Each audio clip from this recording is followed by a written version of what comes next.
दोस्तों, आप में से कई लोगों के दिमाग में यह बात होगी कि अगर मैं जमीन पर चलता जाऊं तो क्या इस पृथ्वी का अंतिम छोर यानी किनारा आएगा या नहीं। दोस्तों, एक बात आपने नोट किया होगा कि अगर आप किसी प्लेस पर जाते हैं तो उस प्लेस का अंतिम छोर यानी किनारा जरूर आता है। उदाहरण के तौर पर आप समुद्र को ले सकते हैं, क्योंकि समुद्र का एक निश्चित किनारा होता है। लेकिन दोस्तों, क्या आपने कभी सोचा है कि अगर हम पृथ्वी पर चलते जाए तो क्या हम पृथ्वी के किनारे तक पहुंच पाएंगे? क्या पृथ्वी का भी कोई एक निश्चित किनारा है जिसके आगे अंतरिक्ष है?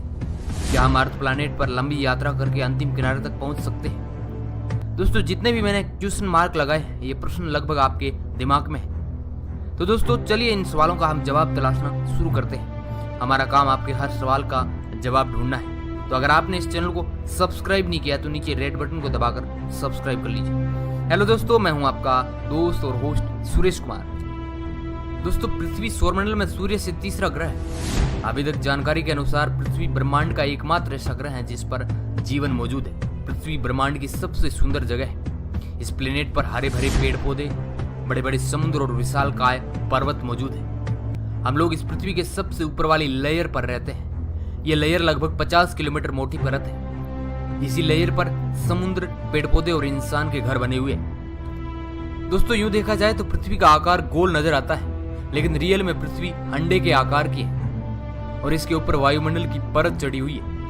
दोस्तों, अब सवाल ये उठता है, क्या हम पृथ्वी का अंतिम किनारा ढूंढ पाएंगे? क्या पृथ्वी का वाकई में अंतिम किनारा है? आप इस फोटो में देख रहे हैं कि हम सब लोग और हमारा घर, पेड़ पौधे, जीव जंतु सब पृथ्वी की ऊपरी सतह पर है। हम सब लोग ग्रेविटेशनल फोर्स यानी गुरुत्वाकर्षण बल के कारण पृथ्वी की ऊपरी सतह के चिपके हुए और पृथ्वी का आकार लगभग गोल है। पृथ्वी की ऊपरी सतह से करीब 100 किलोमीटर तक हम लोग ग्रेविटेशनल फोर्स में रहते हैं। 100 किलोमीटर से बाहर स्पेस की बाउंड्री आ जाती है। पृथ्वी की सतह से लगभग 12 किलोमीटर के क्षेत्र का ग्रेविटेशनल फोर्स काफी तेज होता है। जैसे जैसे हम पृथ्वी की सतह से ऊपर आसमान की तरफ जाते जाएंगे, वैसे वैसे ग्रेविटेशनल फोर्स कम होता जाएगा, जिस कारण हम पृथ्वी से गिरते नहीं। जब हम पृथ्वी का अंतिम किनारा ढूंढने जाएंगे तो हम इस गोल पृथ्वी की सतह पर ही घूमते रह जाएंगे, क्योंकि पृथ्वी का आकार तो गोल है और इसका 100 किलोमीटर वातावरण भी ग्रेविटेशनल फोर्स में आता है और हम पृथ्वी के ग्रेविटेशनल एरिया से बाहर तो जा नहीं सकते, जिस कारण पृथ्वी का कोई किनारा नहीं। अगर इंसान पैदल या गाड़ी में पृथ्वी का अंतिम छोर ढूंढना चाहेगा तो उसे मिलने वाला नहीं, वह केवल इसकी सतह पर ही घूमता रह जाएगा। क्योंकि पृथ्वी का आकार गोल है, इसलिए घूम फिर के हम सेम जगह पर आ जाएंगे। अब दोस्तों, इस वीडियो से उन लोगों को तो निराशा ही मिलने वाली है जो ये सोच रहे थे कि पृथ्वी का भी कोई अंत है या किनारा है जो अगर चलते जाए तो शायद आ सकता है। लेकिन दोस्तों, रियलिटी में ऐसा कुछ नहीं है। पृथ्वी गोल होने की वजह से हम उसका अंतिम छोर नहीं ढूंढ सकते।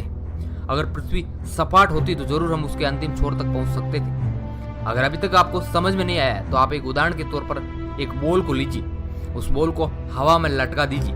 अब उस बॉल के ऊपर एक चींटी को बैठा दीजिए, तो क्या वह चींटी उस बॉल का अंतिम छोर ढूंढ पाएगी? नहीं ना, क्योंकि बॉल का अंतिम छोर है ही नहीं, वह गोल है। अगर यह बॉल सपाट होती तो जरूर उस चींटी को अंतिम किनारा मिल जाता। यही सेम नियम पृथ्वी पर लागू होता है। दोस्तों, बॉल वाला उदाहरण केवल आपको समझाने के लिए बता रहा हूँ। पृथ्वी और बॉल में फर्क है, क्योंकि बॉल में ग्रेविटेशनल फोर्स नहीं होने के कारण चींटी बॉल से गिर सकती है, लेकिन